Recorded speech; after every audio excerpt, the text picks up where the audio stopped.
Warning: the SCP Foundation database is classified. Access by unauthorized personnel is strictly prohibited. Perpetrators will be tracked, located, and detained. Item Number: SCP-104. Object Class: Euclid. Special Containment Procedures: SCP-104 is currently contained in a steel box with electronic keypad access. Access is to be restricted to Class 3 personnel and higher.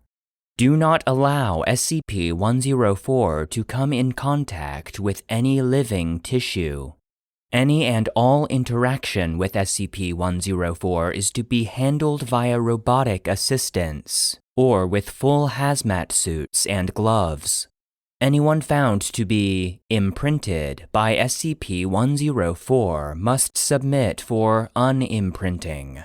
Failure to do so within 24 hours of exposure will result in termination. Description: SCP-104 is a sphere 35.5 centimeters, 14 inches, around, and weighing 2.3 kilograms, 5 pounds. The outside is glass and very smooth, coating the sphere in a layer 6 millimeters, 0.2 inches, thick. Under this layer is an extremely intricate design of very thin black and white lines. This inner core is a delicately carved ball of wood, giving slight texture to the line design. The design itself is unimaginably complex and seems to form something of a Rorschach test, as all viewers seem to have a different interpretation. Movement or a ticking sound from inside the sphere has been reported, but at this time is unconfirmed. Whenever a human touches SCP-104 in its unimprinted state, it will imprint on the subject. If the imprinted subject moves more than 9 meters, 30 feet, from SCP-104 for more than 5 minutes, SCP-104 will appear within 2 meters, 7 feet, of the imprinted subject. This shift appears instantaneous, disappearing and reappearing in less than a nanosecond, regardless of distance or intervening objects.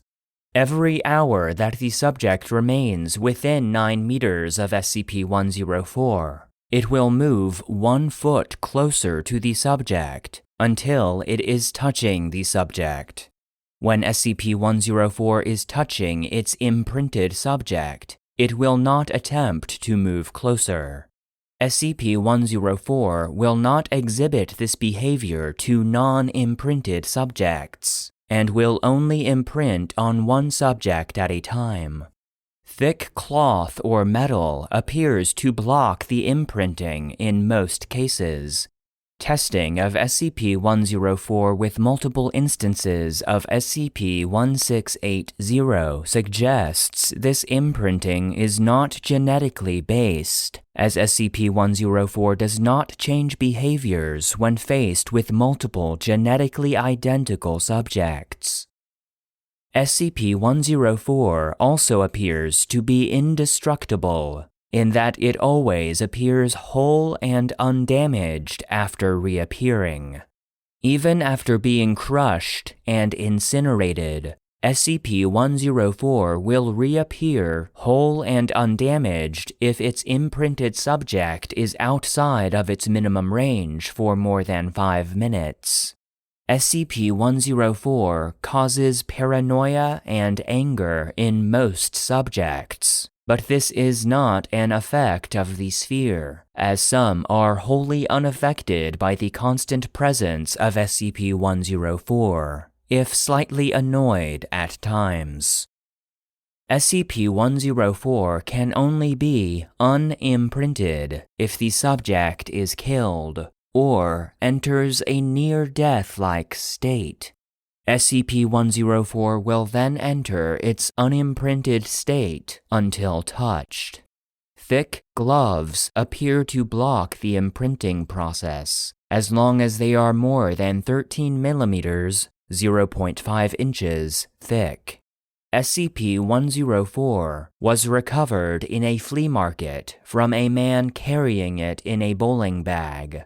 The man never identified himself and sold it to Agent Redacted for a quarter, thanking him profusely before running off. Note 104-1108-R by Dr. Redacted. It has been theorized that SCP-104 is some form of extra-dimensional probe or recording device. This appears to be unlikely, as it seems to be made of terrestrial materials and has no means by which to record or observe anything. However, with few other explanations for its odd behavior, the theory is being investigated.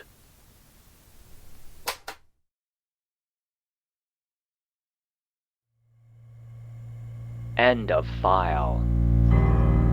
The SCP Foundation database is produced and narrated by Joshua Alan Lindsay, and SCP-104, The Lonely Ball, was written by Dr. Gears.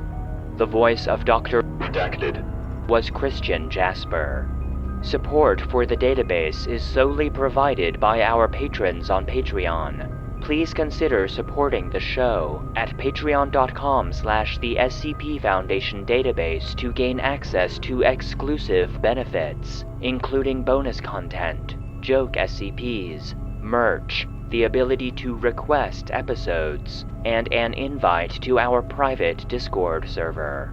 If you enjoy the database, consider leaving a rating or review, and stay connected by following any of our social media profiles. Links can be found in the episode description.